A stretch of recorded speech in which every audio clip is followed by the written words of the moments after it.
Maybach music. Can anybody out there hear me? Hear me? यहाँ जो आप कर्म कर रहे हैं वो आपको भोगने पड़ेंगे, अच्छे या बुरे। बिना भोग के ये नष्ट नहीं होते। अगर शुभ अशुभ कर्मों से बचना चाहते हो तो एकमात्र उपाय भगवान की शरण में होकर नाम जप करो, अन्यथा अवश्य में वो भोक्तव्यम कृतम कर्म शुभाशुभम। मृत्यु लोक में मनुष्य जो पुण्य और पाप करता है बारी बारी से उसे भोगना पड़ता है। बहुत ध्यान से सुनोगे तो आपको बड़ी सावधानी प्राप्त हो जाएगी। जो छोटी मोटी गलतियां आप हंसी खेल में करते हैं वो भी आपको दंड भोगना पड़ेगा। ये पाप और पुण्य बिना भोगे नष्ट नहीं होते कि आपने पाप कर दिया और दान दे दिया तो वो पाप कट गया, ऐसा नहीं है। पुण्य का अलग विभाग होगा, पाप का अलग विभाग होगा। अगर काट सकते हैं तो सिर्फ भगवान काट सकते हैं, भगवान का भजन काट सकता है, दूसरा नहीं। लाखों जन्मों में जो तुमने पाप और पुण्य किया है, जो एकत्रित है, उसका नाम है संचित कर्म। संचित पाप और पुण्य, और उससे जब मनुष्य शरीर मिलता है या जो शरीर मिलता है उससे जो हिसाब निकाल करके कुछ पुण्य और कुछ पाप, उसे प्रारब्ध भोग कहते हैं। फिर यहां कर जो नवीन कर्म किया जाता है उसे क्रियमाण कहते हैं। मनुष्यों के लिए जो उनका जमा हुआ पाप और पुण्य है वो अंकुरित होकर बढ़ता रहता है, ब्याज दर ब्याज। बहुत दुर्गति होती है, इसीलिए बहुत जन्म हम भोगे तो भी अपने संचित कर्म को नहीं भोग सकते। समय स्थान वो निश्चित करेगा पाप तुम्हें कहां दंड देना है। समय स्थान, बुरी दशा आने के पहले बुद्धि बदली जाती है, उसकी बुद्धि बदल दी गई। आप ना वही आप पर ताज तहां ले जाए, वो वहीं ले जाएगा, उसी स्थान पर मारा जाएगा, उसी स्थान पर जो दंड उसे मिलना मिलेगा। जैसे आपने छोटा पाप किया तो आपके चलते समय पैर में कांटा चुभेगा और दुख होगा, कांटा निकाला गया, थोड़ी दिन वहां दर्द रहा, खत्म हो गया, आपका पाप क्षय हो गया, छोटा पाप कोई। अब अगर आपसे थोड़ा बड़ा पाप बना है तो वही पैर में लोहे की कील बनकर चुभेगा, कांटे की जगह लोहे की कील, अधिक दुख होगा। और बड़ा पाप बना है तो खजूर का कांटा, बड़ा कील, ऐसे आपके पैर में चुभ। बिना पाप कर्म के कहीं भी किसी को कोई भी दुख नहीं हो सकता।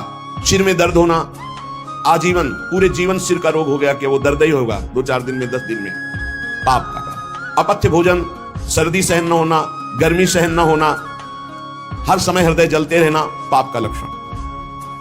भिन्न भिन्न पाप भिन्न भिन्न प्रकार के दुख देते हैं दीर्घ काल तक। जो नीच मनुष्य कामना और लोभ के वशीभूत होकर दूषित दृष्टि से हर स्त्री को भोग भाव से देखता है, जिसको देखता है बस काम भाव से देखता है। बोले जो दुष्ट दूषित भाव से माताओं बहनों को भोग दृष्टि से देखता है, तो यहां बड़ी बड़ी चोंच वाले वज्र के समान जिनकी चोंच ऐसे गिद्ध बार बार हजारों वर्ष उनकी आंखों को नोचते और खाते रहते हैं, वो आंखें बार बार होती रहती हैं, बार बार निकालते, यही वहां है कि मरना नहीं है।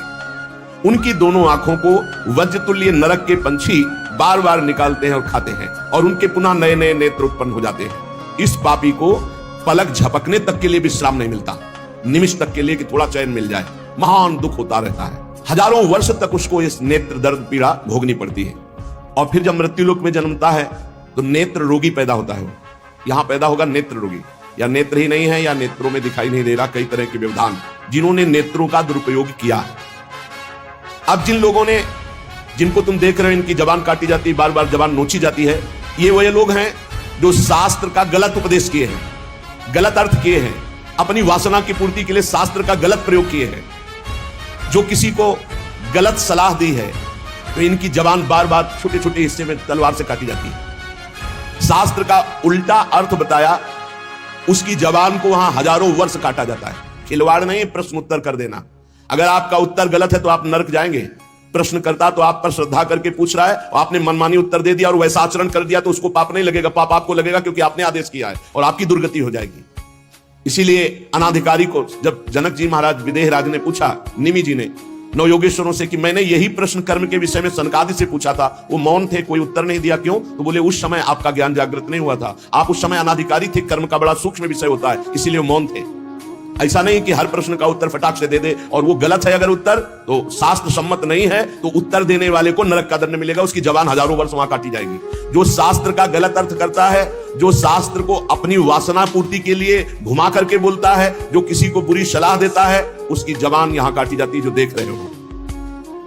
और हे सुमति जी, जो वेद की निंदा करते हैं, देवताओं की निंदा करते हैं, संतों की निंदा करते हैं, वैष्णव की निंदा करते हैं, गुरु की निंदा करते हैं, गुरु पर दोष दृष्टि करते हैं, गुरु को वक्र दृष्टि से देखते हैं, क्रोध दृष्टि से, उन सब को यहां भयंकर वज्र तुल्य वाले जिनकी चोंच है, ऐसे पक्षी गिरा गिरा करके उनके अंगों को नोचते हैं, जबान, आंख और उनके शरीर के अंगों को।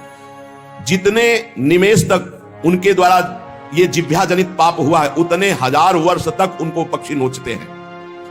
जो नराधम बिना दोष के दो मित्रों में फूट डाल देते हैं, एक दूसरे की चुगली करके पिता पुत्र स्वजन में भेद पैदा कर देते हैं। और जो पुरोहित, बहुत ध्यान देने योग्य बात, अनुष्ठान का संकल्प लेता है लेकिन अनुष्ठान पूर्ण नहीं करता, जजमान को क्या पता। जो पुरोहित जजमान से नियत संख्या ले ली धन और अनुष्ठान पूरा नहीं किया, या जो अपनी माता और पिता का अपमान किया, जो अपनी शरणागत अपने अर्धांग विराजमान पाणी ग्रहण की हुई पत्नी का विविध प्रकार से अपमान और शोषण किया, वो यहां आरे से चीरे जाते हैं 1000 वर्ष तक। दिखाया, देखो ये बीच आरे से आराम आराम से एक एक अंग चीरे जाते हैं। उस पुरोहित को भी दंड मिलता है, उस पुत्र को दंड मिलता है जो माता पिता का अपमान, उस पति को दंड मिलता है जो पत्नी का शोषण, उस पत्नी को दंड मिलता है जो पति से छल करती है। आप खुली आंख इनकी दुर्गति देख सकते हैं। जो दूसरों को कष्ट देने का स्वभाव बना लिया है, बातचीत चेष्टा से कष्ट ही देना है, जो दूसरों की प्रसन्नता में जलते हैं, जो दूसरों की घरों में सोए हुए घरों में आग लगा देते हैं या फसलों में आग लगा देते हैं और उनको प्राणांतक कष्ट देते हैं, उन अधम पापियों को यहां जलती हुई आग में जलाया जाता है। तुम देख लो, तपती हुई बालू डालकर उनको भूना जाता है और यहां आग में उन्हें जलाया जाता है। जो एक जगह निमंत्रण मिला, फिर दूसरी जगह निमंत्रण मिला, तो पहले निमंत्रण वाले को छोड़ करके दूसरे के यहां निमंत्रण पाकर फिर पहले वाले के यहां निमंत्रण पाने गया, ऐसा नहीं है। ये नर्क का कारण बन जाएगा। एक जगह निमंत्रण है, वहां गए, अगर हम भूखे तो भूखे, नहीं मिला तो नहीं मिला, अब दूसरे दिन देखा जाएगा। 2, 3, 4 निमंत्रण, ऐसा नहीं। जो ब्रह्मर्षि किसी देव कार्य के लिए, पितृ कार्य के लिए यजमान के द्वारा निमंत्रित किया गया और वो दूसरी जगह भोजन कर लिया, दूसरे निमंत्रण को स्वीकार करके फिर उसके यहां भोजन करने गया, तो उसको यहां नरक में 2 टुकड़े करने वाला दंड मिलता, बार बार उसके 2 टुकड़े। ये बार बार बहुत जगह भंडारा, बहुत जगह निमंत्रण, ये ऐसा नहीं है। सिद्धांत है, तुम भूखे हो तो एक जगह चले जाओ और अपना पेट भरो, भजन करो। ये नहीं कि 5 जगह चले गए तो खूब दक्षिणा 5 जगह की मिली तो सुन लो। ये तस्मात् शास्त्रम प्रमाणम, ये शास्त्र है, मनमानी नहीं। पहले ऐसा कभी ब्रह्म ऋषि जन नहीं करते थे। 5 घरों में भिक्षा मांग लो, या निमंत्रण है तो एक जगह जाके पेट भर लो जो रूखा सूखा मिले। ये 14 जगह भंडारा, 14 जगह निमंत्रण, तो उसकी व्यवस्था है। ये नरकगामी बना देगा, बुद्धि भ्रष्ट हो जाएगी। जो सदैव कड़वी बातें बोलकर लोगों के दिल पर चोट पहुंचाते रहते हैं, कुछ लोगों का ऐसा स्वभाव होता है, जब बोलेंगे तो हृदय की पीड़ा प्रकट हो ही जाए, ऐसा उनका है। ऐसे हैं, ऐसे हैं, वो ऐसे बोलते हैं कि अत्यंत पीड़ा दे। ऐसा करने वालों को यहां के पक्षी टूट पड़ते नरक में लाते हैं, नोच नोच करके उनको खाते हैं। जो यहां किसी की चुगली करता है, उसकी जिह्वा तेज छुरे से बार बार ऐसे चीरी जाती है, फिर पूरी हो जाती है, फिर चीरी जाती है। जिन्होंने उद्दंडतावश अपने पूज्य जनों का अनादर किया, उनको मारा, पीटा, गुरुजनों को, अपने गुरु को, माता को, पिता को, बाबा को, पितामह, ये पूज्य जन है, ये गुरु के समान पूज्य है। जो अपने गुरुजनों को, पूज्य जनों को अनादर करता है, दंड देता है, मारता है, पीटता है, वो देखो ये कुंड बने हैं विष्ठा के, पीब के और मूत्र के।